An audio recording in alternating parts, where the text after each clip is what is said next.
A brutal finish. And Kafelnikov's through. But in many ways through, it was a disappointing match. Tebet, I had the feeling...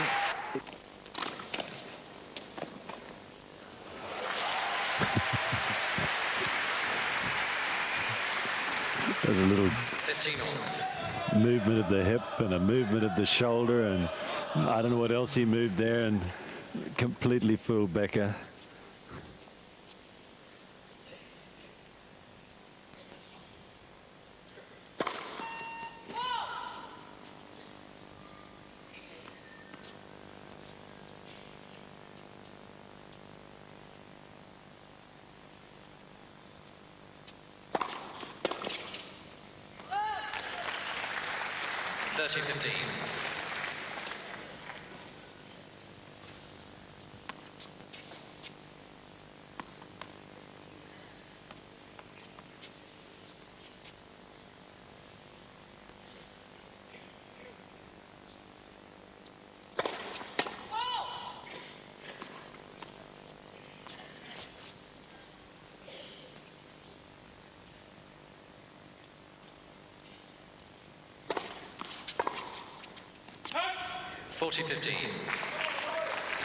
He's never been frightened to hit the second serve to the opponent's strength when he's playing a right-hander to the forehand.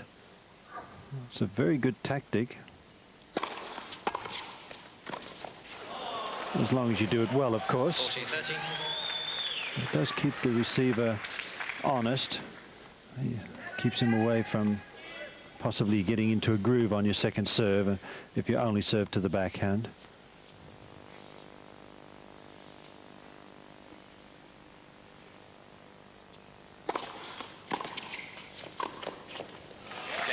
So Becker in a hurry in this second set, and after a really tight first one in which there wasn't a single break of serve, Becker leads 3 games to 0. Becker has roared off to a 3-love second set lead. Just thinking as you look at some of the replay of that last point, you know, that little prod down the line from Larsson. I mean, it really seems like a throwback to a previous generation. I can always remember Bob, I think I was 21 at the time, so we're going back a long time, playing in the South of England Championships at Eastbourne, which was then both men and women, obviously, and I went on to court to play someone considerably older than me, and I thought, I'm going to muscle this guy, old geezer, off the court. And he served the reverse swing serve. Oh, yes. You know, the one you hit the ball, and I mean, he had me bamboozled. I think I scraped through in 3, but, you know, for the first set, I hadn't got a clue what was going on out there. Yeah, as soon as you get somebody that does something different, it can throw you off.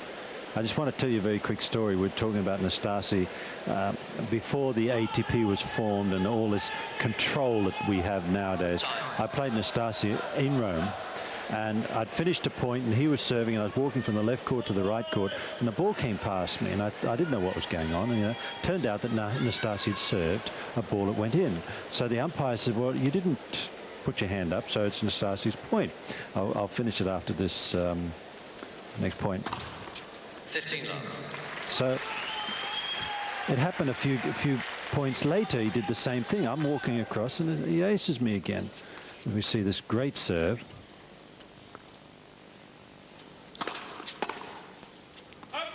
And of course you didn't have the control that you have now, you know. So the umpire says, well, if you don't put your hand up, and I'd say, well, how can I put my hand up? I didn't even know he was serving.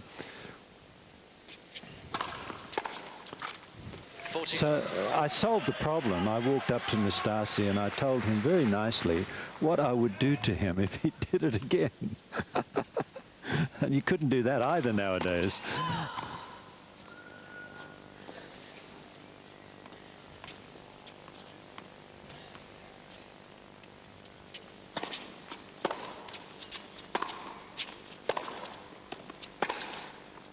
Oh, wow. Yes, that's a big game in every respect from Magnus Larsson. He needed it, frankly. Becker leads 3 games to 1. He surrendered the initiative at the start of this set to Becker. Some good serving and some heavy forehands. So 3-1.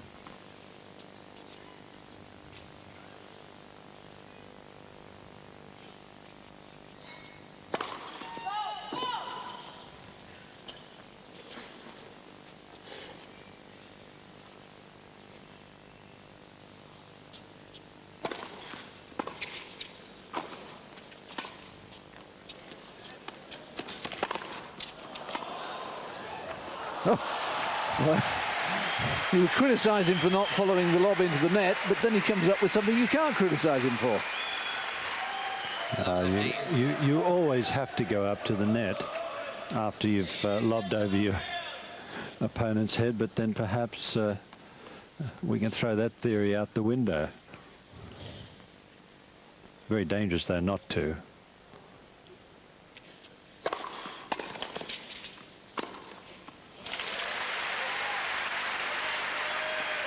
Boris Becker looking very, very composed, very, very businesslike. Certainly is dictating the match thus far.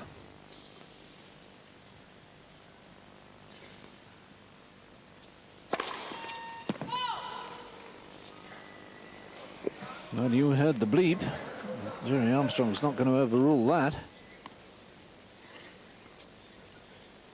Certainly in on the centre line, but just a little bit long on the service line.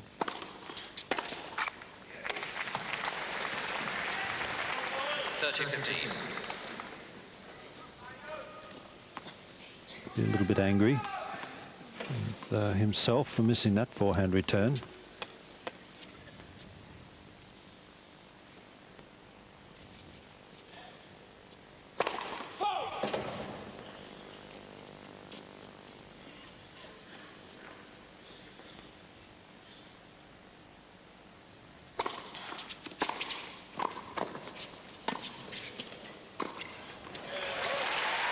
Well, Larsson's thrown up quite a lot of lobs, but always they've just been that fraction short of the length he's needed to really trouble Becker. So it almost looks good.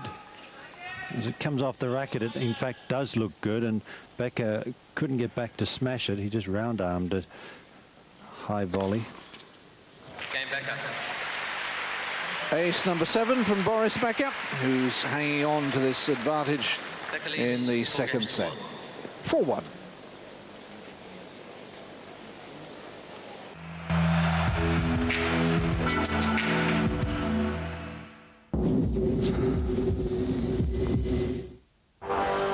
We know the Earth revolves around the sun. We know fish breathe in water. We know how to make tiny umbrellas. We know the pen is mightier than the sword. We know X marks the spot and money can't buy love. We know how to make atoms dance. We know there is only one Coca-Cola.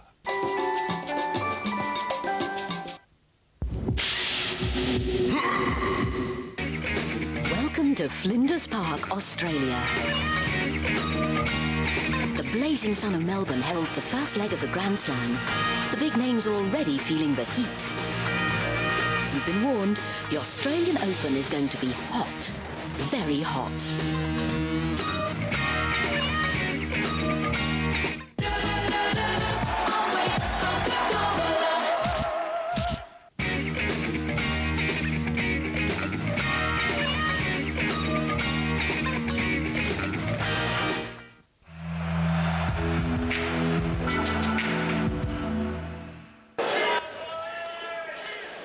Boris Becker moving along very nicely now, thank you. Certainly compared with his first two matches here at Flinders Park, in which he was respectively 2-1 down to Greg Ruzetsky and 2-love down to Thomas Johansson. But he's a set to the good and 4-1 to the good against Magnus Larsson. Larsson to serve.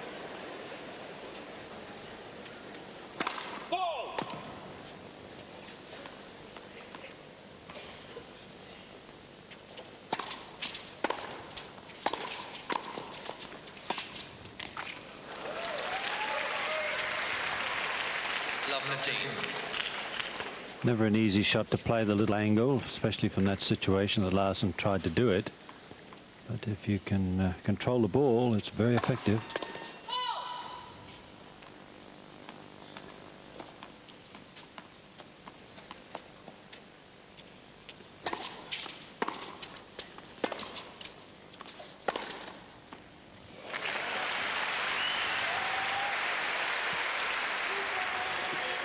Love 30. It's a very, very powerful return of serve, very deep. First service. First service.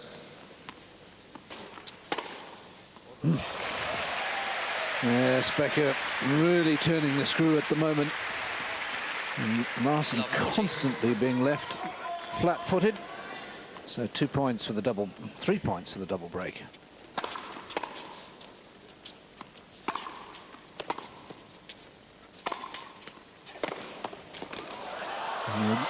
Well, he made it.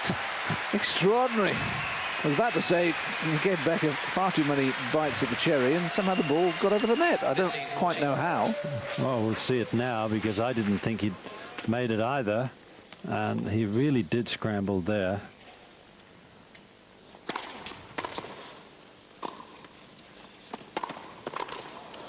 He's done it again.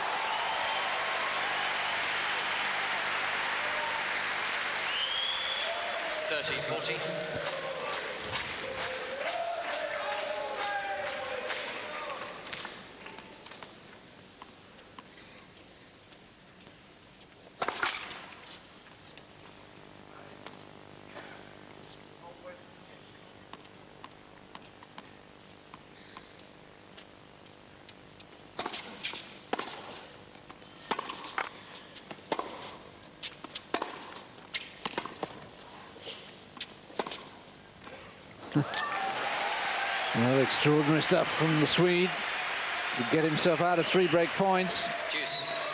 And that last forehand is a shot that you are seeing more and more often nowadays. It's really the off forehand, but it's an angle as well with topspin.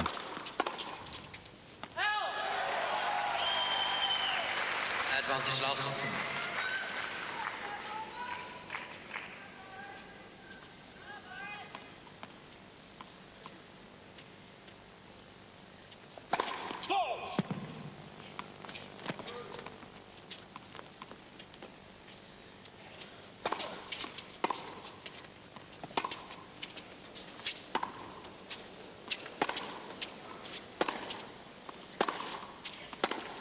Game Larsson. Well, he got out of jail in a big way there, Magnus Larsson. Becker leads 4 games to 2. Becker's still in control with the break, but at love 40, that set looked dead and buried so far as the Swede was concerned.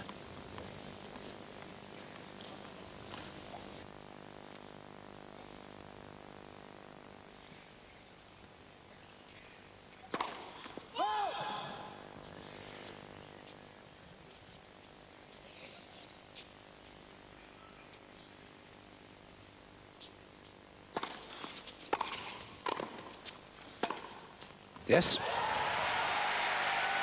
Not a good enough first volley. Plus it was readable by Larsson.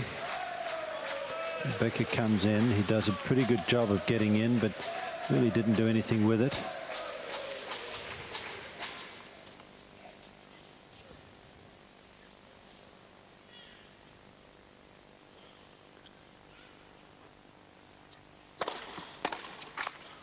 All.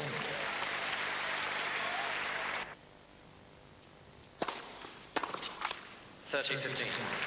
You better serve out.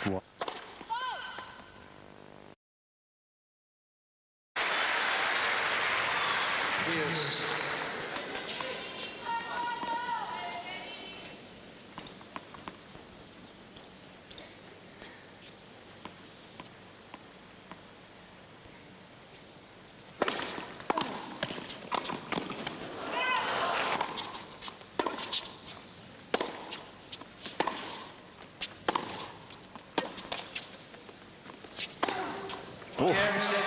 A brutal finish.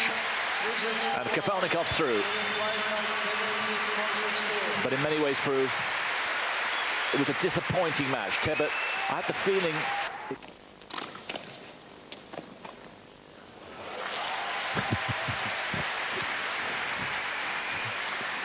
There's a little 15 movement of the hip and a movement of the shoulder, and I don't know what else he moved there, and completely fooled Becker.